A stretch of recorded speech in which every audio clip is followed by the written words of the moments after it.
విగ్రహానికి విచ్చేసినటువంటి పెద్దలు, మన కార్పొరేటర్ శ్రీమతి రాజేష్ గారు, మన పెద్దలు, మనకి మార్గదర్శనం చేసేవాళ్ళు సోదరెడ్డి గారు, దీన్ దయాళ్ సేవా కేంద్ర అధ్యక్షులు మా దూలూరు శ్రీనివాస్ గారు, కార్యకర్తలు, మిత్రులందరికీ స్వాగతం, నమస్కారాలు. మరి కొద్దిసేపట్లో మన నాయకులు వస్తున్నారు. ఇప్పటికి ఆల్రెడీ కొంతమంది వచ్చున్నారు. ఈలోగా మనం ఒక వైయక్తిక గీతు వినిపిస్తారు. బోయన్ కుమార్ గారు ఒక వైయక్తిక గీతు వినిపిస్తారు. మన సంఘము అంటే నెక్స్ట్ 100 రోజులు పురస్కరించింది పదమునందు ప్రవహించే గంగ ఇది, సంఘటనమే ధ్యేయముగా సాగుతున్న సంగమిది, సాగుతున్న సంగమిది. శతవసంత పదమునందు ప్రవహించే గంగ ఇది, సంఘటనమే ధ్యేయముగా సాగుతున్న సంగమిది, సాగుతున్న సంగమిది. చలిచీమెల కాదు మనం ఛత్రపతుల వారసులు, మన పౌరుష శౌర్యంబుల కాంతులొలుపు కలిజలం, వీరవ్రతుల పదము చూపు భారతాంబరతము నడుపు, వీరవ్రతుల పదము చూపు భారతాంబరతము నడుపు, కటిబద్ధత నేర్పుబడి భగవద్వచ శతవసంత పదమునందు ప్రవహించే గంగ ఇది, సంఘటనమే ధ్యేయముగా సాగుతున్న సంగమిది, సాగుతున్న సంగమిది.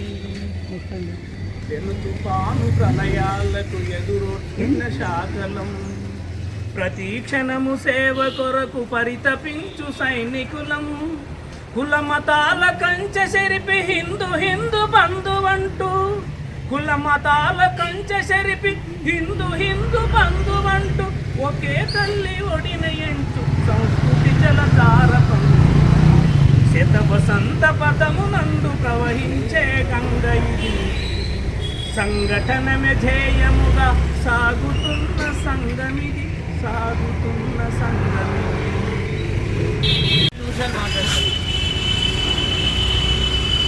పండిత్ 108 జయంతి ఉత్సవానికి చేసిన వారందరికీ కూడా పండిత్ దీన్ దయాల్జీ ఉపాధ్యాయ జన్మదిన శుభాకాంక్షలు.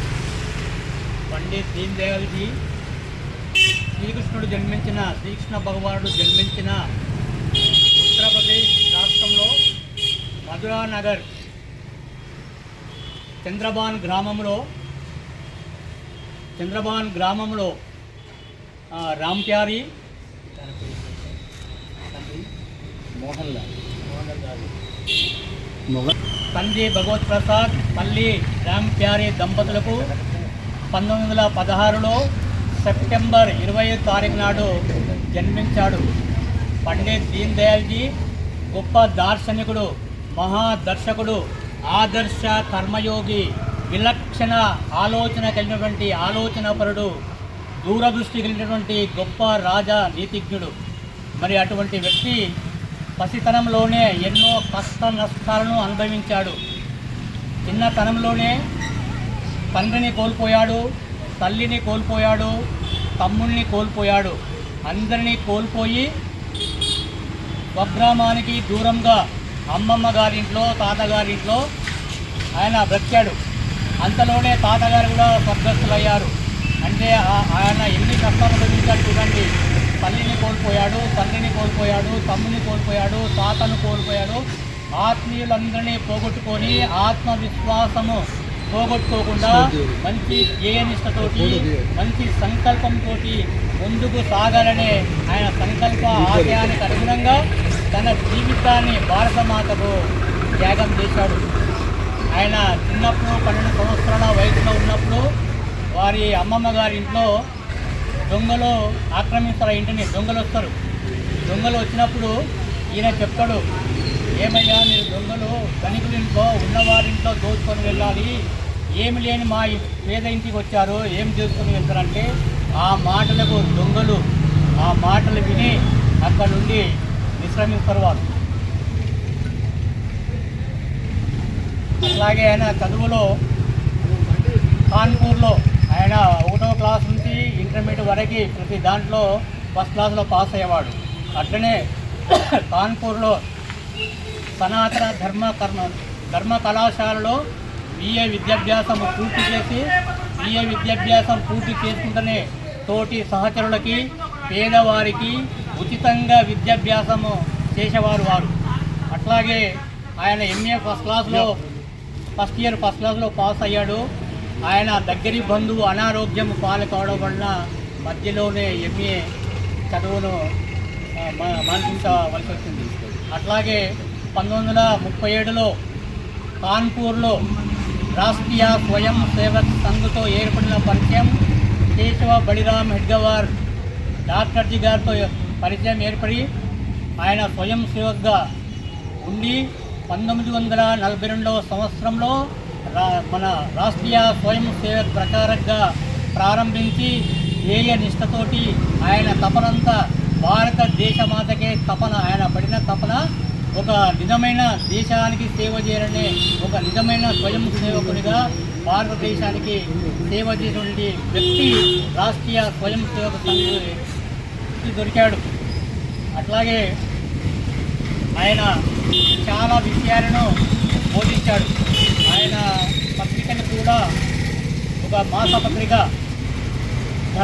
ధర్మనిష్ట అని చెప్పేసి ఒక పత్రిక, దైనిక్ సందేశ్, ఆర్గనైజర్, పాంచజన్య మొదలగు ఆయన కవి రచయిత పేపర్లు కూడా చేసి ప్రజలందరినీ జాగృతం చేయడానికి అటువంటి పేపర్లు కూడా నడిపాడు.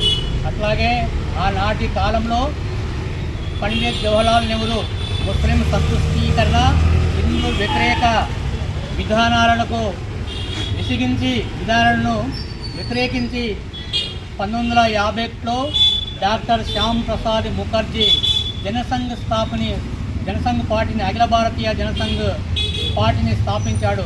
దానికి శ్యామ్ ప్రసాద్ ముఖర్జీ అధ్యక్షుడైతే సెక్రటరీగా, కార్యదర్శిగా ఈయన సేవలు అందించాడు. ఒక పక్క రాష్ట్ర స్వయం సేవక ప్రచారకుడిగా, ఒక పక్కన జనసంఘ్ పార్టీగా బ్యాలెన్సింగ్గా రెండింటిని కూడా ఆయన సమర్థవంతంగా చేశాడు. అట్లాగే ఆ రోజుల్లో శ్యామ్ ప్రసాద్ ముఖర్జీ ఏక్ దేశ్ మే దో విధాన్ దో నిషాన్ దో ప్రధాన్ నై చలేగా అని చెప్పేసి అఖిల భారతీయ జనసంఘ్ అధ్యక్షులు సత్యాగ్రహం చేశారు. జమ్మూ కాశ్మీర్కి పాదయాత్ర చేసి జమ్మూ కాశ్మీర్లో సత్యాగ్రహం చేస్తే ఆ సత్యాగ్రహంలో అనుమానాస్పద స్థితిలో ఆయన మరణించినప్పుడు తర్వాత ఆయన అఖిల భారతీయ జనసంఘ్ అధ్యక్ష పదవిని కూడా ఆయన చేసి చక్కగా నిర్వర్తించాడు. ఆయన ఒక అఖిల భారతీయ జనసంఘ్ కార్యవర్గ సమావేశాలు బీహార్లో జరుగుతున్నప్పుడు 1968 10 తారీఖు నాడు ఆయన లక్నో నుండి బయలుదేరాడు. ఆయన బ్యాగులు ఎప్పుడు కూడా 2 జతల బట్టలు, ఒక రాష్ట్రీయ స్వయం సేవక్ సంఘ్ నిక్కరు, షర్టు అవన్నీ పెట్టుకొని వెళ్ళేవాడు. ఆయన లక్నోలో రాత్రి 7 గంటలకు ట్రైన్ బయలుదేరితే మొఘల్ సరాయ్ స్టేషన్, ఈ భారతదేశంలో అతిపెద్ద yard, goods yard Mughal Sarai స్టేషన్లో మధ్యరాత్రి అనుమానాస్పద స్థితిలో 3:30 గంటలకి శవమై నిర్జీవంగా విగతజీవిగా పట్టాల మీద పడి ఉన్నాడు. అప్పుడు ఎవరు అని చెప్పేసి చూశారు. ఎవరి మీద చూశాడు, సమయం 3:30 అవుతా ఉంది, ఈ అజ్ఞాతవాసి చనిపోయారని చెప్పేసి ఆ రోజుల్లో చేసి అందరూ రైల్వే సిబ్బంది, TRPF స్టాఫ్ అందరూ కూడా ప్లాట్ఫామ్ తెచ్చినప్పుడు ఆ బ్యాగు తీస్తే కాకి నొక్కరుంది. అరే ఈయన రాష్ట్రీయ స్వయం సేవక ప్రచారకుడు అని చెప్పేసి తర్వాత అక్కడ జనసంఘ్ వాళ్ళు ఉన్నారు, వచ్చేసి దీన్ దయాల్జీ చనిపోయాడని చెప్పేసి అందరికీ కూడా ఆ రోజు అందరికీ మెసేజ్ అందించారు. అంటే అటువంటి వ్యక్తి ఆ రోజులో చనిపోయాడు, శ్యామ్ ప్రసాద్ ముఖర్జీ చనిపోయాడు. ఆ రోజు ఉండే ప్రభుత్వాలు దీని మీద ఇన్వెస్టిగేషన్ కానీ ఏం కానీ చేయలేదు. ఇప్పుడంటే మిగతా వాళ్ళందరూ లేచి కూర్చుంటారు, ఈ హక్కు లేవు, ఆ హక్కు లేవు, మానవ హక్కు లేవు, ఎందుకు చనిపోయాడు, ఏంటి అది ఇది అని చెప్పేసి హంగామా చేస్తారు.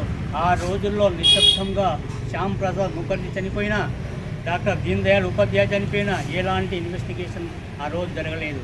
అందుకే బీజేపీ వాళ్ళందరూ గుర్తుంచుకోవాలి.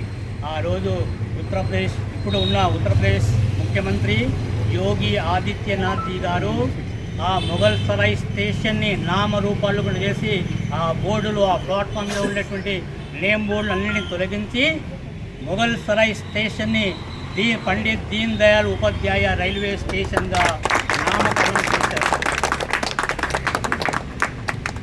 చేరుతుంది.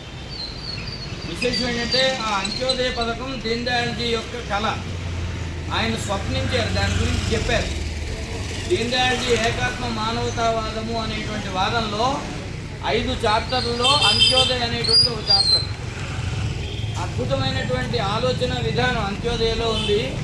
ఇన్నేళ్ల తర్వాత అది ఇంప్లిమెంటేషన్కి వచ్చింది. అధికారంలో ఉంటే ఎన్ని మార్పులు జరుగుతాయి అనే దానికి ఇది ఒక నిదర్శనం. ఇవాళ ఉదయం ఆల్ ఇండియా రేడియోలో సెంట్రల్ న్యూస్ కాదు, స్టేట్ న్యూస్లో 2 నిమిషాలు దీన్ దయాళ్జీ గురించి చెప్పారు. 2 నిమిషాలు. మన తెలుగు న్యూస్లో 2 నిమిషాలు అంటే చాలా ఎక్కువ స్లాట్ అది స్టేట్ న్యూస్లో దీన్ దయాళ్జీ గురించి చెప్పారంటే అప్పుడు అనిపించింది మార్పులు వస్తున్నాయి ఖచ్చితంగా. ఈ వస్తున్నటువంటి మార్పుల్ని మనం అలాగే కంటిన్యూ చేయాలంటే మనం ఫీల్డ్ వర్క్లో దీన్ దయాళ్ సేవా కేంద్రం తరఫున కొన్ని బస్తీల్లో సేవా కార్యక్రమాలు చేయాల్సినటువంటి అవసరం ఉంది. మొదట్లో కరోనాకు ముందు కొన్ని కార్యక్రమాలు చేశాం. మళ్ళీ ఇక నుండి కూడా కొన్ని కార్యక్రమాలు చేపట్టవలసిన అవసరం ఉంది. ఆ బస్తీల్ని మన కార్పొరేటర్ గారు శ్రీమతి రాజ్యలక్ష్మి గారు ఐడెంటిఫై చేస్తే మనందరం కలిసి ఆ బస్తీలకు వెళ్ళి ఆ సేవా కార్యక్రమాలని సంవత్సరంలో చేసే యోజన చేద్దాం. ఎందుకంటే ఇలా జయంతి వచ్చి పాటలు పాడి చెప్పడం కాదు, ఓ మంచి నిర్ణయం తీసుకొని పని చేయడం కూడా అవసరం. ఆ పనిలో మనం దిగాల్సినటువంటి అవసరం ఉంది. ఇంకొక విషయం గుర్తుపెట్టుకోండి, మొన్న ఎన్నికలు అయిపోయి కొత్త ప్రభుత్వం ఎస్టాబ్లిష్ అయిపోయిన తర్వాత జార్జ్ సోరస్ ఒక ప్రత్యేకమైన మీటింగ్ పెట్టి 400 మంది ఎగ్జిక్యూటివ్ని రిక్రూట్ చేసుకొని ఒక మిషన్ తయారు చేసి 2029 ఇండియన్ ఎలక్షన్స్లో ఎట్లా పనిచేయాలో వాడు వర్క్ స్టార్ట్ చేశారు. మనని పడగొట్టడానికి. అలాంటప్పుడు నిలబడడానికి మనం వర్క్ స్టార్ట్ చేయకపోతే చాలా కష్టం. ఇవాళ పాలిటిక్స్ అనేవి గల్లీకో కేవలం ఢిల్లీకో కాదు, కొత్త టర్మ్ వచ్చేసింది ఇంటర్నేషనల్ సినారియోలో, that is called geopolitics. Geopolitics అంటే ఒక దేశంలో ఎన్నికలు జరిగితే వాళ్ళే కొట్టుకోవడం కాదు, ప్రపంచం అంతా అటువైపు చూస్తుంది, ప్రపంచం అంతా అటువైపు పనిచేస్తుంది. మన దౌర్భాగ్యం ఏంటంటే అమెరికాలో ఎన్నికలు అవుతుంటే మనం అక్కడికి వెళ్ళి పని చేయట్లేదు, కానీ భారతదేశంలో ఎన్నికలు అవుతుంటే మాత్రం బ్రిటిష్ వాడు వచ్చి పనిచేస్తున్నాడు. అందుకని మనం చాలా జాగ్రత్తగా మన సిద్ధాంతాన్ని కాపాడుకోవాలంటే బస్తీల్లో ఫీల్డ్ వర్క్ ఇంకా ఎక్కువగా చేసుకోవాల్సినటువంటి అవసరం ఉంది.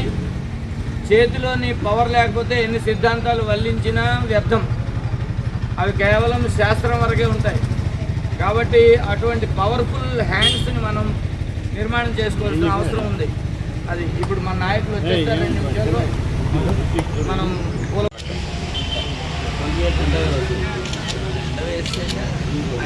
దీపాలు ముట్టిలే దీపాలు ముట్టి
సార్ ఇక్కడ ఒక్కసారి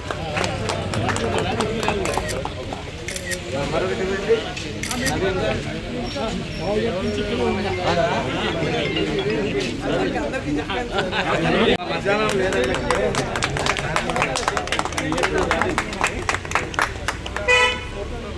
రెండు విషయాలు ఒక్క నిమిషం సార్.